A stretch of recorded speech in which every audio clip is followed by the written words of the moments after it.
Yes. And you are an integrated thinker because you can think critically, but you can also think creatively. And those two, we need that. Sometimes you get people from both camps fighting each other, but you are much more integrated in that sense. Yes, and I think that is a key skill for an entrepreneur, is that you have to have both sides. Absolutely. I'm always learning. Yeah. So I think I've told you before, I make it my business to associate higher people who are smarter than me. I get so hooked on them because I learn so much from people who I consider smarter than me. Right. So it can be smarter in something as trivial as skincare, for example. Yes. Or something as complex as the state of the nation, for example. Like, just I think that it is important to associate higher, because then you move faster in your thinking, in your open-mindedness, in your networks. Absolutely. I find value in that also. Yeah. And I know, because whenever I've talked to you, I walk away and I go, I like talking to you for that same reason. Some people have minds like steel trap, and you can reason with them. But with you, I can go any which direction, and you're usually able to follow. And I am also usually able to follow you sometimes. And that's really good. Yes, that's I good also for me. enjoy talking to you, because I'm able to, think. Good. Good. Although sometimes I don't think. so sometimes I don't think, but everyone is always thinking. There's always some thought. Even no thought is a thought. Because then you're creating space for movement of ideas. You're creating space to move the conversation from here and what you've had, and process it and take it to the next level. You're speaking like an Eastern mystic. The idea of nothingness, that could also be divine. It is a good skill to have. To not think. That's what meditation is all about. Yes, that's what meditation is. But men are really good at it. Not being able to think? Yeah, like I've told you before, you can ask a guy, what are you thinking about? And be like, nothing. Nothing. And they really mean it. They're not thinking about anything. That's right. So it's a good place to give your mind a break. Yeah. It's a good practice. It is a great practice. Yeah. Well, thanks for sharing those 3 core values. Now, I will go to the next 3. Say, your top 3 goals in life and in business. Because as a young businesswoman, I mean, you get all these strong values that drive it. But behind all of that, there's also certain goals that you want to accomplish. Yeah. What are the top 3 goals you have? For my business, I've always had for the last 10 years, my goals were very clear. I didn't realize that this was what was happening. But as I reached the 10-year mark of my business, I was like, oh my goodness, I kept on saying it until it became an objective, and you always get what you set out as a goal, in my experience. So I wanted to tell the African story, because after working in that development world, I felt looked down upon because I was an African, that that I sort of needed some sort of saving, because we were Africans, and Africa has all these problems. I mean, we're not going to get into why we have some of those problems, but certainly there are African problems, and somehow only the West can solve these problems, save us. No, we don't need saving. We're fine. We're good. We are working through our challenges. We did have a bit of a delayed start because, I don't know, we were busy being colonized and being exported as human labor and all that fun stuff that happened. So after working in development, I was just like, no, I need to tell the African story. I need to be in spaces where I can trigger conversations about what Africa is. I mean, It's crazy. But I've been in the US a few times and I've been asked, where did you learn how to speak English? And every time I try not to roll my eyes into the back of my skull because I'm like, what do you think is happening back there? But then it was also because we did not control the tools of telling African stories. So they're not setups like this that we are creating platforms to tell stories about Africa. And we can do that through media like this. Right, absolutely. We can do that through product. Absolutely. And we do that through people. So I tell every African, you're an ambassador of the rest of us. If you're at an airport acting foolish, they're gonna go like, Africans. It reflects poorly on all of us. The rest, all of you are responsible for how we're perceived. So I wanted to be an African storyteller through my product. The other thing that fed into that was I wanted to create jobs. I wanted to improve lives because for me it was simple. For development to take precedence, we did not need aid. I'm against aid if it is just aid, but I think trade is the way to go. So I thought, okay, if I create jobs, I will improve lives. It was a simple calculation for me. Create jobs, improve lives, quantify, see children's lives improving, see people come out of generational poverty. So I make that my business. And that was for the first 10 years. I did that fantastically. And now I thought, okay, for me to scale to 10x, 20x, 100x this intervention, we have to become extremely profitable.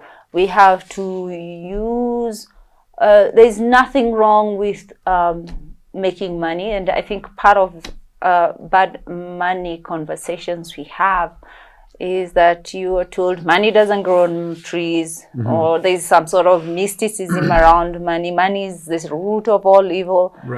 All that nonsense that really affects some of us in how we relate to money. Like, okay, if I become profitable, I'm a bad person or I'm taking advantage of people. But after 2 elections in this country and a global pandemic, I was like, okay, I realize I can't help nobody if we don't really prioritize becoming a big business. So the third objective for me now is to really build a big business, a global business. This is really good. I like the order in which you've put it. I really like it. When we talked about your values, you talked about humanity and creativity and knowledge. And now we're talking about your 3 goals, and you're talking about telling Africa's story, creating job, improving lives. And interestingly, you put profitability at the bottom. And you said that it is a means to doing these first 2. In order to help improve lives, and create jobs, you have to have a certain amount of resources to facilitate that. I like that. I think most business people, traditional business people, will put profitability on top. You are not ignoring it, but you're saying that is necessary in order to facilitate the whole business of creating job, improving lives, and telling Africa's story. That's how I'm reading them. Am I wrong about that? No, you're not. Okay, cool. I like that. Chebet, I really like that. This is awesome. Now tell me, Chebet, what top 3 advice would you give to young people? Because now we have young people. Now I mentioned the stuff you talk about, creating job and improving lives. To go back to that a little bit, every year, Kenyan universities and African universities graduate thousands of young people. Many of these young people graduate, they have no job. And pretty soon, they're frustrated. They despair of life itself, right? And maybe some of them could start business. Some of them maybe might get jobs with you and other organizations perhaps, or government, but we know that process, how it works out, right? But maybe some of them will be well suited to pursue business, and maybe some of them have it at the back of their mind. What top 3 advice would you give to a young person from Kenya, maybe from West Africa, Nigeria, Ghana, or South Africa, somewhere in Lesotho, or who knows, Swaziland, thinking about going into business? And it can be a daunting thing for a young person to contemplate. What would you say to that young person if you could look into the camera and talk to them from your experience? Because you've traveled that path and you know what it all involves. So what would you say to them? I think the first thing that I would tell them is to really get clear, try as much as possible to get clear on your why. Why do you want to do what you want to do? That's really, really important, because when it gets hard, and you can be sure it will be hard. It will be so hard. Sometimes you'll just want to die, literally. If your why is strong, you can get through it. I also want to encourage someone to, nothing is too small. Any idea, it's not small. For as long as it is true for you, you get naysayers, ignore them. You focus on that idea and make it true, own it, and expect to succeed, expect to get support, expect to make it. I mean, it's also a mindset thing. So the kind of company that you keep, my rule now is I only associate higher. I try and learn, I try and network in spaces that I'm uncomfortable in. So you get out there and meet new people. When you become the smartest person in your crew, it's time to up the crew. Like, it's been nice since we were 5, but I need to go. Yes. So being around company that elevates is really, really important. Being bold, go out there. This is my idea, own it. Just go, keep going. And, when you fail, it's okay. Just tomorrow is a new day to start a whole new thing. So that's what I'd tell them. Those are not 3. I think there are more than 3, but yeah. Just keep going. Yeah, absolutely. And I think that is what makes American entrepreneurship so spectacular. There's American entrepreneurship is like nothing in the world. There's nothing like American entrepreneurship. And one of the things is that people have this belief in themselves. Like, it's also the way somehow the system is set up, that you can be anything, believe in yourself, just go. So you find like all these like young, you can see them now because you have access to them through the internet, social media, TikTok, whatever. Yeah, absolutely. They come up with the most ridiculous ideas, but they own them. Absolutely. And they just go. Yeah, and they don't need anyone's permission. Yeah. They don't need anyone's validation. They just get into this space of affirming themselves, talking positively. I mean, that's another really important thing to have, especially for young girls. Yeah, absolutely. To just get into the habit of talking so positively to yourself. Absolutely, yeah. That no one is going to, stop you. Absolutely. Now, I understand what you're talking about, the concept of American exceptionalism.